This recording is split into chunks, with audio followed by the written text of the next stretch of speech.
Bonjour à tous, bienvenue sur cette chaîne, sur cette vidéo d'information. Je ne suis pas journaliste, je ne suis pas politicien, je suis pasteur et je vais vous donner des nouvelles, peut-être un peu de mon avis sur certaines actualités, certaines informations de cette semaine. Nous avons quelques sujets intéressants. Monsieur Thomas Joly, qui n'a de Joly que de nom, n'est-ce pas, a fait une annonce qui visiblement est signe de sa grande connaissance et de son grand intellect. Je vais revenir dessus dans un instant. Ainsi que la destitution de monsieur Macron, qui n'est que du grand chakala et de la grande fumée. Il n'y a absolument aucun feu. Merci à les filles d'ailleurs de nous faire perdre du temps avec cela. Les beepers qui explosent, les talkie-walkie qui explosent. J'en ai déjà parlé il y a quelques temps, je vais revenir dessus et vous donner mon ressenti, mon impression et quelques détails sur cette information qui n'est pas passée inaperçue et qui a fait beaucoup de bruit dans les médias. Et je terminerai avec cette petite information du jugement des délinquants qui ont poursuivi, agressé une troupe de policiers lors d'une manifestation anti-police d'ailleurs, anti-violence policière à Paris il y a quelques temps. Nous avons tous vu cette vidéo. Le gars est passé au tribunal et bien entendu un verdict très flou en est ressorti. Premier sujet, bienvenue sur cette chaîne. Je vous donne les informations de cette semaine concernant Thomas Joly, organisateur des 4 cérémonies chaotiques des Jeux Olympiques que nous avons tous vus. Pas besoin de revenir sur la première cérémonie, particulièrement sataniste, particulièrement bizarre. Thomas Joly, visiblement en manque de notoriété. Il y a des hommes qui ont besoin de se faire briller, qui ont besoin qu'on parle d'eux, sinon ils ont du mal à dormir la nuit. Visiblement, c'est son cas. Thomas Joly, qui, pour faire le buzz ou par manque d'intelligence, enfin là, il faut aller loin quand même, a déclaré, je cite, que Jeanne d'Arc est l'une des plus grandes travesties de notre histoire. Visiblement, il se trompe. Et donc, qu'elle a brûlé, on l'aurait mise sur le bûcher à cause de ses vêtements qui étaient des vêtements d'hommes. Bon. Je dirais, monsieur Joly, n'en avez-vous pas marre de blasphémer? N'en avez-vous pas marre de vous faire mousser et de dire des absurdités, des bêtises? Êtes-vous si stupide, monsieur? Jeanne d'Arc ne s'habillait pas en homme, mais plutôt en soldat, d'accord? Elle a été menée au bûcher par monsieur l'abbé Cochon, n'est-ce pas, pour hérésie, et non pas pour port de vêtements non conformes ou pour travestisme. Non, elle a été menée au bûcher pour hérésie parce que, simplement, elle entendait très clairement la voix de Dieu. Elle s'est fait passer pour une folle, alors que c'était une prophète. Voilà, moi je vous dis, il y en a ras-le-bol de cette mentalité de wokisme qui cherche absolument à mentir, à travestir, n'est-ce pas, et à transformer l'histoire. Il suffit tout simplement d'ouvrir un dictionnaire, d'ouvrir Wikipédia, d'ouvrir une encyclopédie ou un livre d'histoire de niveau 6e pour comprendre que monsieur Joly a blasphémé et qu'il a absolument dit n'importe quoi, qu'il tient à déformer l'histoire. Et le vrai problème, c'est cette jeune génération qui n'est informée que par les médias et qui, dans leur tête, ça va rester gravé, voilà, Jeanne d'Arc a été brûlée parce que c'est la première travestie de l'histoire. Ils vont oublier que c'est battu pour la France, ils vont oublier qu'elle a libéré tout un peuple, ils vont oublier qu'elle a réellement entendu la voix de Dieu, et que c'est pour cela, pour hérésie, si toutefois les jeunes savent encore l'écrire, c'est pour hérésie qu'elle a été brûlée sur le bûcher, voilà, et non pas parce qu'elle portait des vêtements d'homme. Sujet suivant. Où en est la LFI, insoumise parmi les insoumises, dans la destitution du président? Bien. Visiblement, ce mouvement d'extrême gauche a l'air absolument toujours occupé à faire la révolte, à se révolter contre tout et n'importe quoi, plutôt que de faire avancer son propre pays. On sait très bien que ce mouvement a en horreur la France et qu'elle cherche absolument à destituer son président pour instaurer le chaos, ouvrir les frontières et faire chuter l'économie de notre pays, nous qui avons mis des années et des années à le construire. Bref. Donc, Ils ont présenté ce projet à l'Assemblée nationale, au bureau, ce qui est appelé le bureau de l'Assemblée nationale, qui a décidé que le vote est passé à 12 voix contre 10. Normal, dans ce bureau, il y a une majorité de gauchistes. Bien. Le projet a été jugé recevable. Toutefois, il est quasiment impossible, très compliqué, d'aller jusqu'au bout et de destituer un président. Heureusement, parce que sinon, nous nous retrouvons dans les pays d'Afrique centrale et nous aurions des coups d'État tous les 6 mois. Bien. Donc, pourquoi ils ne pourront pas aller jusqu'au bout? Parce que, je le rappelle, et je suis désolé, messieurs, dames de la gauche, mais la gauche n'a pas gagné les élections. La gauche est minoritaire. Et le projet est impossible parce que comme la gauche est minoritaire, il faudrait que 3/4 du vote présenté à l'hémicycle vote pour ce projet, vote en faveur de ce projet. C'est une étape. L'étape d'après, c'est que le Sénat, cette fois, devant 2 chambres de la haute cour, vote également ce que l'hémicycle a validé. C'est un parcours carrément impossible. Et ce que fait la LFI, eh bien, cette action est complètement inutile, vraiment bien à l'image de ce parti. Sujet suivant, boum, des beepers et le lendemain des talkie-walkie qui explosent. Eh bien, comme dirait quelqu'un, la peur a changé de camp. Manifestement, c'est une action quand même assez bizarre, parce que ce n'est pas tellement la façon de faire d'Israël et de Tsahal. Rappelez-vous simplement que j'avais déjà annoncé dans le journal des news du 1er septembre, le titre est « Le général parle ». Vous pouvez retrouver cette vidéo, je vais mettre le lien. J'avais déjà annoncé qu'il y avait une guerre secrète ou une guerre froide qui commençait entre Israël et le Liban, une guerre qui n'était pas ouverte. Les Libanais, qui d'ailleurs pendant leur temps libre s'amusent à tirer avec des kalachnikovs sur des oiseaux migrateurs. Ce peuple tellement évolué, n'est-ce pas, tellement en avance sur son temps, n'a rien d'autre à faire en attendant que de tuer des petits juifs, de tirer sur des oiseaux migrateurs pour faire des vues sur le réseau social TikTok.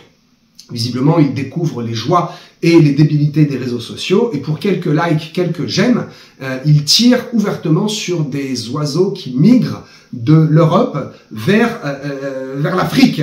Et également, ça passe aussi, oui, par le Liban. Il faut tout un détour. Il y a plusieurs, je suis pas spécialiste dans la migration, mais il y a plusieurs types de trajets migratoires. Et ces vidéos ne sont absolument pas des fakes, ce sont une réalité. Ça démontre encore une fois l'intelligence et l'humanité qu'ont ces personnes-là qui combattent au sein de l'organisation criminelle du Hezbollah. Eux-mêmes qui ont subi une lourde attaque. Donc d'abord avec les beepers, 12 morts, 2750 blessés. Puis des talkie-walkie, 20 morts et plus de 450 blessés. Mais le chef du Hezbollah, très fier, déclare, je cite, « Les affrontements avec Israël se poursuivront jusqu'à la fin de l'agression à Gaza ». Bien, pour l'instant, c'est le lion le vermisseau qui essaie de se battre contre le lion. Pour l'instant, le Liban n'est pas très efficace dans ce conflit et dans cette guerre. C'est plutôt eux qui subissent. Et visiblement, n'est-ce pas, l'intelligence n'est pas proportionnelle à la taille de la barbe du chef du Hezbollah. Parce qu'il ne déclarerait pas ce qu'il vient de dire. Ils s'enterrent eux-mêmes. Bien, c'est l'escalade, puisque vendredi dernier, le Liban a quand même réussi à tirer 140 roquettes, qui ont bien sûr toutes été arrêtées par le dôme de fer, sur Israël. 30 minutes après, Israël réplique. C'est assez rare que Israël réplique aussi rapidement. Nous voyons ici un conflit qui devient ouvert, qui n'est plus secret, et c'est l'escalade de la violence. Toutefois, je me pose une question. Je pourrais aller sur le terrain de qui a fabriqué, comment cette opération a été menée. C'est vraiment des services secrets qui ont l'habitude depuis des années de travailler en silence, de travailler en souterrain, dans l'ombre, parce que c'est incroyable. Comment le Hezbollah, cette grande intelligence du Hezbollah, a pu se faire berner à ce point à acheter des talkies, des beepers qui sont passés entre les mains de leurs ennemis, potentiels ennemis ou amis de leurs ennemis. C'est là où je veux en venir. Qui est spécialiste de ce genre d'opération depuis plus de 70 ans? Un pays qui n'a quasiment jamais connu la paix. Un pays qui était connu d'ailleurs pour être très bon lors de la guerre froide contre les États-Unis. Un pays qui a fait de sa spécialité l'espionnage. Un pays qui, depuis toujours, a vécu avec des espions et qui est un petit peu dans cette psychose. Espionner, on espionne, on retient des agents qui sont des journalistes, mais qui finalement on considère comme agents secrets. Eh bien, il s'agit, je vous le dis, et c'est ma pensée, du pays de M. Poutine, qui est spécialiste pour cela. Alors, la vraie question, c'est, est-ce Israël qui a organisé? Je crois que Tsahal a l'intelligence et les moyens de le faire. Mais je ne crois pas que ce soit sa façon d'opérer. Et ça, aucun média ne vous le dira. Moi, je vous informe de ce que je pense et de ce qui est possible. Je ne dis pas que c'est ce qui s'est passé. C'est mon avis. Et je vous l'ai dit en introduction, je vous donnerai un peu de mon avis. Cela dessert très certainement beaucoup plus M. Poutine que Israël, parce que M. Poutine joue un double jeu depuis très longtemps et quelque part contre Israël. Alors, à qui profitent vraiment ces explosions? À Israël, pour intensifier le conflit, ou à M. Poutine, pour rendre encore un petit peu plus trouble sa position et tendre des bâtons indirectement à Israël? Je laisse cela à votre réflexion. Le dernier sujet, il s'agit d'une condamnation pour violence policière de 18 mois avec sursis. 1 an et demi avec sursis. Mais de qui se moque-t-on, s'il vous plaît, monsieur les jurés? C'est vous qui devriez être en prison pour prononcer ces sentences qui sont un signe pour les jeunes générations et pour les rebelles, un signe de consentance et de dire allez-y, vous pouvez frapper, vous pouvez poursuivre, vous pouvez blesser, menacer, insulter des policiers, il n'y aura aucune réponse judiciaire. De quoi se passe-t-il? De quoi s'agit-il, pardon? Souvenez-vous de cette vidéo il y a quelques mois montrant un policier acculé par une foule essayant de monter dans sa voiture et dégainant une arme sans toutefois tirer. Ça a mis un peu fin à la chose, la foule s'éloigne, il a le temps de remonter, d'ailleurs il a failli perdre sa jambe en remontant. On voit qu'il y a un grand mouvement de panique. Mais comment les policiers, comment les représentants de la loi et de l'État en France se retrouvent dans une telle situation? Quelques minutes plus tôt, il s'agit d'une manifestation contre les violences policières, mais c'est comme ça que fonctionne le fascisme de gauche, n'est-ce pas? Je ne vais pas vous faire un cours d'histoire, mais le fascisme vient bien de gauche. Ils dénoncent quelque chose que eux-mêmes font. Et donc, ce sont des policiers qui sont en patrouille dans la manifestation. Et puis, quelques-uns nommés Black Blocs, on les reconnaît, ils sont encagoulés tout en noir, commencent à casser les vitrines de banques. Oui, parce que ces gens-là sont jaloux de ceux qui gagnent de l'argent, et ils veulent absolument casser l'économie. Bref. Les policiers sont là, sont témoins, n'interviennent absolument pas parce qu'ils ne sont pas en moyen d'intervenir, ou plutôt parce qu'ils n'ont pas l'autorisation d'intervenir. Et quelques-uns commencent à les huer. Et puis quelques-uns les insultent. D'autres arrivent et s'approchent dangereusement. Et forcément, l'escalade, des pierres volent, des bouteilles, puis des bâtons, puis des barres de fer. Et là, poursuite. Et là, les rôles s'inversent. Ce ne sont pas les policiers qui coursent les délinquants, ce sont les délinquants qui poursuivent et pourchassent l'équipe de 4-5 policiers qui, eh bien, partent en courant, menacés très sévèrement par quelques 20 individus et puis par une foule qui est complice et qui observe sans rien dire. Donc ils courent jusqu'à leur voiture. La voiture est bloquée dans la circulation et ils ont du mal à s'en échapper. Ils fuient. Et là, qu'est-ce qui se passe? Une barre de fer arrive, boum, un carreau éclate, des projectiles volent, un policier sort, il se prend des déchets d'ailleurs dans le visage, il sort son arme, ces jeunes très courageux, n'est-ce pas, forcément s'arrêtent et reculent, il a juste le temps de rengainer l'arme, il remonte dans la voiture, il a du mal à fermer la portière, la voiture avance, le pied traîne, et qu'est-ce que l'on voit? On voit ces jeunes, eh bien, qui reviennent à l'assaut, tels des hyènes sur une proie, tels des vautours sur une proie. La scène a été filmée, une dizaine, 11 je crois, individus ont été interpellés, 3 ont été placés en garde à vue, et un seul a été condamné. Toutefois, le mot est bien fort. Il a été condamné, mais avec sursis. 1 an et demi de prison avec sursis.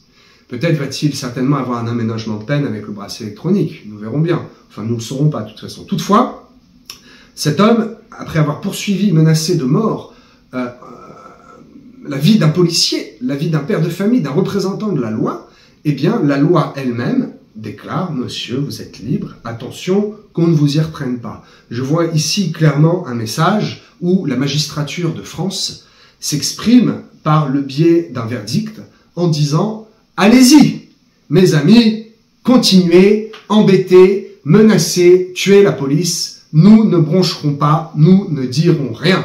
Et si la police fait une bavure, alors vous aurez le droit de manifester, de brûler, de crier et de faire valoir votre droit. » Visiblement, nous sommes bien dans un état de droit, mais le droit a changé de côté. Ne soyez pas inquiets, le président est au contrôle. Ah ben non, il ne l'est pas, puisque le gouvernement vient de changer complètement, a été remanié, et forcément, nous allons en entendre parler dans quelques temps, mais ça ne va pas aller. Ce sera certainement le sujet de la semaine prochaine. J'attends d'avoir un peu de recul pour m'exprimer au niveau de la politique. En attendant, soyez en paix, ouvrez les yeux, ouvrez grand les oreilles, et je vous dis à la semaine prochaine sur cette même chaîne pour d'autres thèmes très intéressants. À bientôt.